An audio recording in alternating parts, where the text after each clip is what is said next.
বিয়ের আসর থেকে আওয়ামী লীগ নেত্রীকে এবার গ্রেপ্তার করলেন সেনাবাহিনী এবং পুলিশ। শেখ হাসিনার আমলে মিরপুর ৬ নম্বরে চাঁদাবাজি এবং দুর্নীতিবাজ এবং অসহায় মানুষের টাকা লুট করে নিতেন এই সুন্দর তরুণী।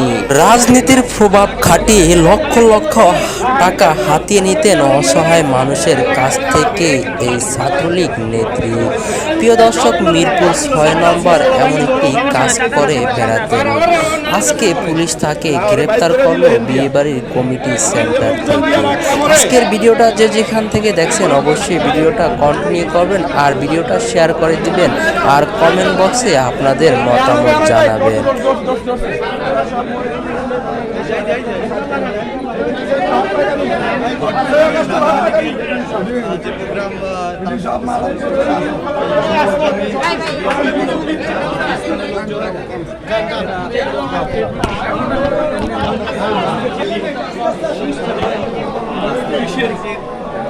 পদচারণা দেখা যাচ্ছে।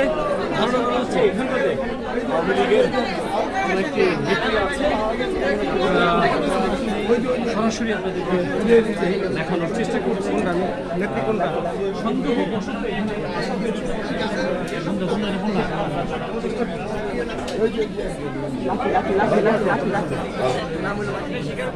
দেখেন দেখেন একজন একজন করে দেখেন।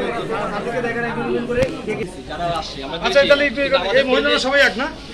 পিছনে এরা আমার ওদিকে পিছনে ছিল ওইটা চাচ্ছিলাম যে মহিলারা কোনটা? এই যে মহিলারা তো এইদিকে সব ওনারা না না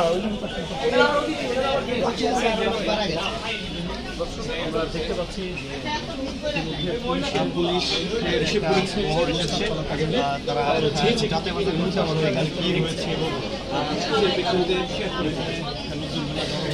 মিরপুরে